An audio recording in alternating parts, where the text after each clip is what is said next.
एक और बड़ी खबर इस बीच आ रही है। बराकाहा प्लांट को लेकर जिस तरह से हमला हुआ है, भारत ने इस पर चिंता जाहिर की है और एमईए की तरफ से बयान आया है कि ऐसा कदम अस्वीकार्य है, युद्ध के और भीषण होने के संकेत हैं। एमईए ये बात कह रहा है और भारत की सभी पक्षों से तत्काल संयम बरतने की अपील है। तो भारत का ये रिएक्शन सीधे तौर पर कल जिस तरह से बराकाहा प्लांट को निशाना बनाया गया, उसको लेकर भारत ने चिंता जाहिर की है। तो यहां से अगर भारत चिंता जाहिर कर रहा है संजीव, तो लग रहा है कि अब यहां से रिएक्शंस आने शुरू हो जाएंगे।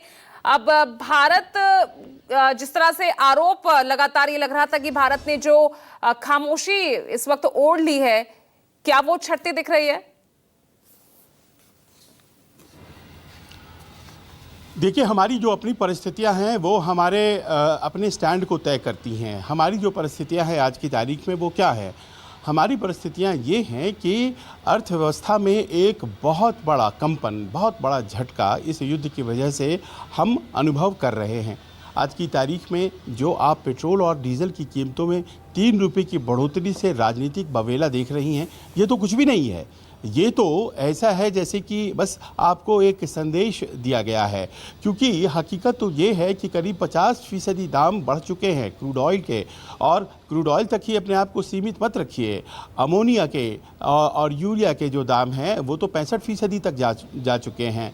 ब्यूटेन के भी 50% बढ़ चुके हैं। तो इस तरह से गैस हो, फर्टिलाइजर्स हो, पेट्रोल डीजल हो, सबके दाम अब आने वाले दिनों में आसमान छुएंगे, पहली बात। दूसरी बात यह है कि अब आप अगर कल्पना करें कि कल ये युद्ध खत्म हो जाए तो भी हमारी दुश्वारियां जो हैं वो अगले 1-1.5 साल खत्म नहीं होने जा रही हैं, क्योंकि हुआ यही है कि करीब 10% क्रूड का वर्ल्ड ओवर सप्लाई करटेल हो गया है, करीब 20% गैस का वर्ल्ड ओवर सप्लाई करटेल हो गया है। जितनी भी ऑयल इंफ्रास्ट्रक्चर हैं, ऑयल डिपोट्स हैं मिडिल ईस्ट में, वेस्ट एशिया में, वो तमाम ध्वस्त कर दी गई हैं और उनको रिस्टोर होते होते समय लगने वाला है।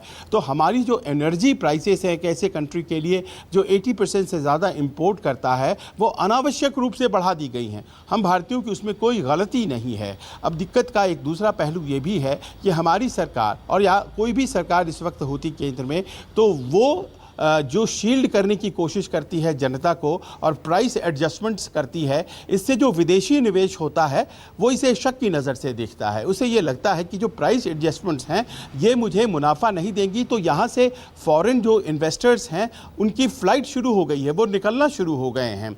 और हमारे देश के लिए नए निवेश तो बिल्कुल ही नहीं आएंगे। जो यहाँ निवेश थे वो भी सेफ़र लोकेशंस की तरफ चल रहे हैं, क्योंकि हम सब्सिडीज रेजीम में जाना चाहते हैं, हम बचा करके रखना चाहते हैं।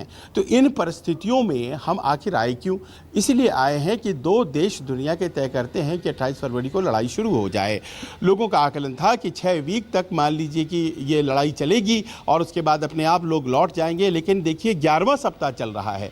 तो ऐसे में अगर पागलपन सवार कहीं हो गया है, उसका खामियाजा हम क्यों भुगते? जाहिर है कि हमारा भी धैर्य टूट रहा है और हम अपनी बातों को अब बहुत ज़्यादा स्पष्ट तरीके से कह रहे हैं।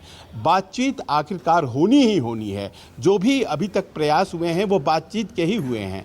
पूरी की पूरी टीम अमेरिका से आ गई, इस्लामाबाद, तेहरान से आ गई इस्लामाबाद, बातचीत के लिए ही तो आए थे।